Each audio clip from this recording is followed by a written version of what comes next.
ఇవాళ రిలీజ్ అయిన Veeramalli cinema pan India range లో ఏమైనా ప్రభావం చూపే అవకాశాలు ఉన్నాయా?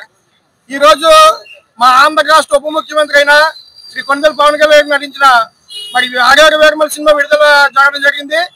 మరి ఈ సినిమా పాన్ ఇండియా లెవెల్లో కూడా సంచలనం సృష్టిస్తుందని మేము అందరూ ఆశిస్తున్నాం. ముఖ్యంగా ఈ సినిమా ఇతివృత్తం తీసుకుంటే 16వ శతాబ్దంలో మనకు జరిగిన హిందూ మతం మీద అనేక రకాలైన ముస్లిం శక్తులు ఏ విధంగా దురాఘాతం చేశాయనేది ఈ సినిమాలో ముఖ్య ఇతివృత్తంగా తీసుకున్నారు.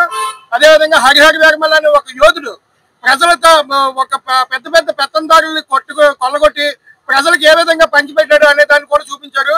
ఇది సమకాలీన రాజకీయాలకి అదేవిధంగా మా పవన్ కళ్యాణ్ ఏ ఆశయంతోనైతే ఈ రోజు సమాజంలోని ఒక సనాతన ధర్మాన్ని చేయాలని ఉద్దేశంతో వెళ్తున్నారో దానికి దగ్గరగా ఉంది సినిమా.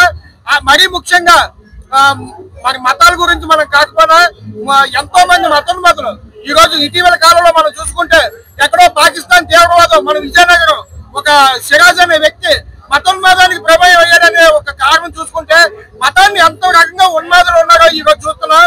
అలాంటి అన్నిటికీ కూడా ఒక కనువిప్పు కలగాలి. ముఖ్యంగా చరిత్ర గురించి చదువుకున్న పిల్లలకి అందరికీ కూడా తెలుసుకోవాలి. ఆ విధంగా మన మతాన్ని కూడా మన హైందవ